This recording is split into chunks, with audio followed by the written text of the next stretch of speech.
Halo, selamat sore atau selamat malam ya teman-teman semua. Kembali lagi bersama saya di Cyril dari Zero to Profit atau Invest Mode. Dan seperti biasa ya, di minggu-minggu yang sudah kita lakukan, akan melakukan market review, di mana kita akan membahas bagaimana peluang-peluang market dan apa aja yang bisa kita ambil gitu ya di minggu ini, antisipasi apa yang harus teman-teman siapkan, dan sebagainya. Nah, jadi kita langsung aja ke intinya.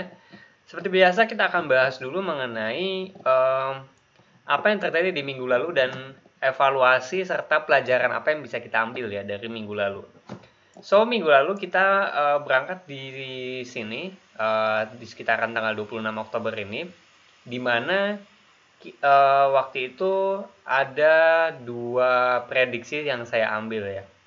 Di mana waktu itu kondisinya kita sudah menyentuh supply and demand di sini, menyentuh supply and demand. Nah, lalu dia terjadi rejection dari atas ya. Jadi setelah karena supply and demand dia turun ya. Ini wajar karena kan supply and demand biasanya memang begitu, hit baru turun gitu ya. Karena ini supply and demand yang di atas, artinya short di sini.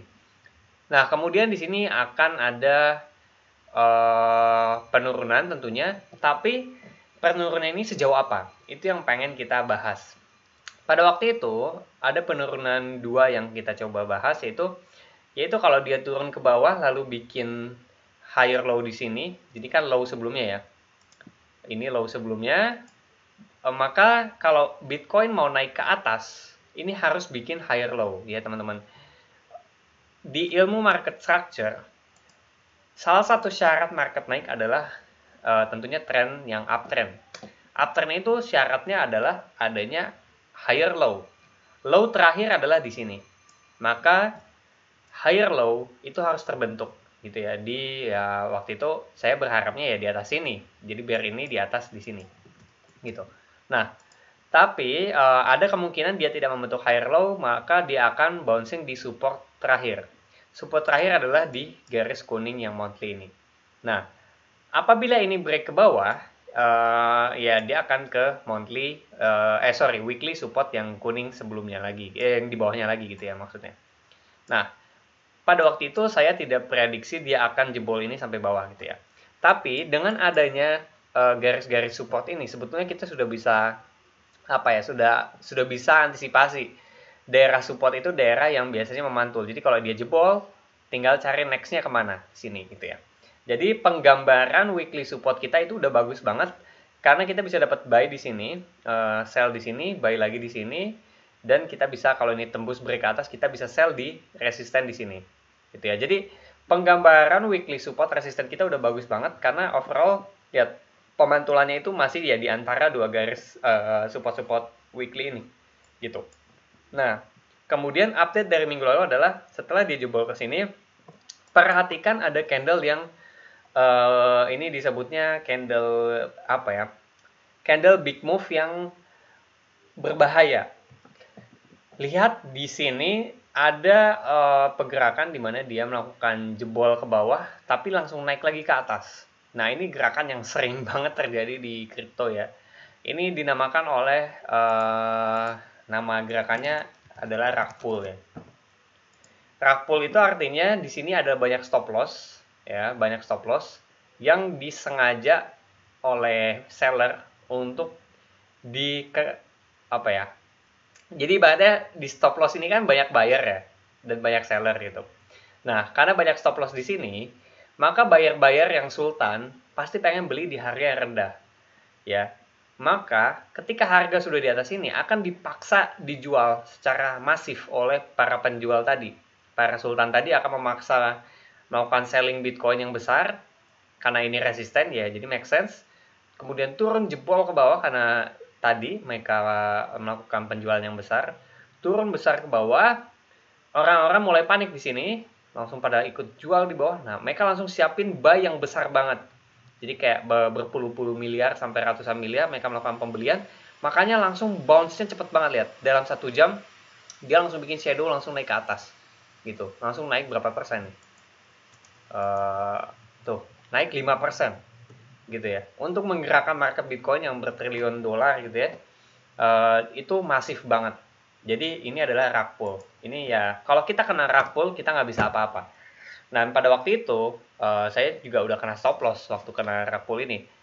Nah karena pada waktu harga di sini kita memprediksi bahwa tentunya buy di support, sell di resisten. Maka waktu market tembus di sini, saya tentunya sudah menyiapkan buy untuk di support sini, gitu ya. Tapi waktu jebol ke bawah ya, otomatis saya kena stop loss gitu. Dan sayangnya saya tidak menyiapkan buy lagi di bawah sini karena nggak memperkirakan bakal terjadi secepat itu gitu ya. Jadi di sini saya kena stop loss, tapi overall untuk sell yang di atas ini saya masih kena. Nah, kemudian di market review premium saya memberikan update peluang long gitu ya. Untuk peluang long, tentunya long itu lebih bagus kalau kita dapat di support gitu ya. Jadi overall saya masih percaya dengan support yang di sini untuk kita melakukan pembelian. Tapi kita juga bisa mendapatkan kesempatan buy kalau ternyata dia balik ke sini mengikuti skenario di sini. Lihat, skenario di sini adalah dia break resisten ini, kemudian terjadi retest gitu ya. Lalu berbalik jadi support. Ini sekarang jadi support, baru dia naik ke atas. Nah, jadi ada dua peluang long di sini dan di sini, peluang buy gitu ya. Nah, tapi ternyata Bitcoin lebih mengikuti waktu dia naik ke atas ini, dia tidak ada retest gitu ya, karena kita lihat dia closingnya itu perlahan-lahan di 1 jam itu closingnya banyak candle confused, artinya dia bingung, serta ada candle rejection, lihat di sini, yang hijau ini, reject dari atas. Maka ini sudah tidak bisa kita retest skenario yang ini sudah tidak bisa, meski dia bolak-balik nggak jelas, maka saya udah tetap pasang buy lagi di bawah, turun ke bawah akhirnya pada 1 November hari ini, kena buy-nya di sini di 59.000, lalu sekarang kita naik ke atas, naik ke sini. Nah, sekarang untuk di sini, ini kan sebelumnya resisten ya yang kuning ini. Nah, ini akan jadi pertanyaan, apakah ini akan menjadi support, gitu kan? Karena resisten di break, apakah jadi support atau dia akan balik lagi ke bawah gitu kan? Seperti yang sebelumnya terjadi di sini. Apakah skenario naik ini akan berhasil pada sekarang? Nah, menurut saya sih mungkin ada kemungkinan let's say 60% lah ya. 60% bahwa ini akan memantul di sini atau enggak agak sedikit ke bawah. Lalu dia akan lanjut naik ke 64. Gitu. Karena artinya kita sudah membentuk higher low, teman-teman. Ini low, ya, low terakhir kan di sini. Kemudian low selanjutnya kita di sini lihat memantul. Ada low, ada higher low. Maka ini sudah bisa dibilang ciri-ciri mau menjadi uptrend ya. Karena kalau kita lihat dari perspektif sini, ini low, ini high-nya, ini higher low, maka next-nya itu adalah higher high kalau dia mau uptrend. Maka saya optimis sebetulnya untuk Bitcoin itu akan naik lagi ke atas dan membentuk higher high, baru kita akan tembus lagi 65 dan akhirnya bikin all time high lagi gitu ya. Tapi itu nanti, itu semua bisa terjawab di kuncinya adalah di $62.000 ini. Kalau $62.000 ini atau daerah 61 62 ini ya, karena kan kadang dia memantulnya itu agak ke bawah sedikit gitu ya. Ingat ini bukan patokan, tapi kita pokoknya amati daerah sini. Bisa jadi agak ke bawah sedikit, bisa juga pas di kuningnya. Yang penting di daerah sini gitu ya, yang teman-teman amati. Kalau di sini terjadi retest dan pemantulan naik ke atas, saya sudah menyiapkan buy di daerah sini. Teman-teman bisa ngikutin juga ya. Setupnya saya belum kasih jelas gitu ya, buy di mana, stop loss di mana, karena ya balik lagi, saya masih mengamati dulu ini reaksinya seperti apa, apakah mirip yang di sini atau enggak. Kalau beda, tentunya saya akan melakukan pembelian gitu ya. Kalau reaksinya kayak gini, saya nggak akan buy. Ingat, itu bedanya ya teman-teman. Jadi jangan gabah dulu, wait and see, pokoknya amati daerah sini. Nah, buat teman-teman yang market review premium, bisa jadi besok atau malam ini saya akan share bagaimana saya melakukan buy and sell di titik berapa, stop loss-nya berapa. Buat teman-teman yang gratis, nanti ya teman-teman mengandalkan dari sini aja ya. Harapannya sih ini udah cukup jelas banget, teman-teman tinggal pelajari sendiri aja bagaimana peluang-peluang yang bisa diambil. Yang jelas amati dari 62.000 ini gitu. Nah, buat teman-teman yang berminat untuk bergabung di market review premium, kebetulan kita ada promo ya, 150.000 per bulan atau 5.000 per hari. Jadi itu murah banget ya, serasa kopi saset gitu ya. Tiap harinya teman-teman sudah bisa dapat insight beberapa kali di dalam market serta saya akan selalu update plan-plan yang saya ambil di minggu ini. Jadi kayak gitu aja sih untuk market review pada minggu ini. Saya cenderung untuk long sekarang, yaitu ini skenario yang saya harapkan. Skenario ini akan sangat gagal apabila kita turun ke bawah dan jebol di daerah 61-62 ini. Jadi kalau dia jebol ke bawah, ya plan untuk naik ke atas itu sudah gagal.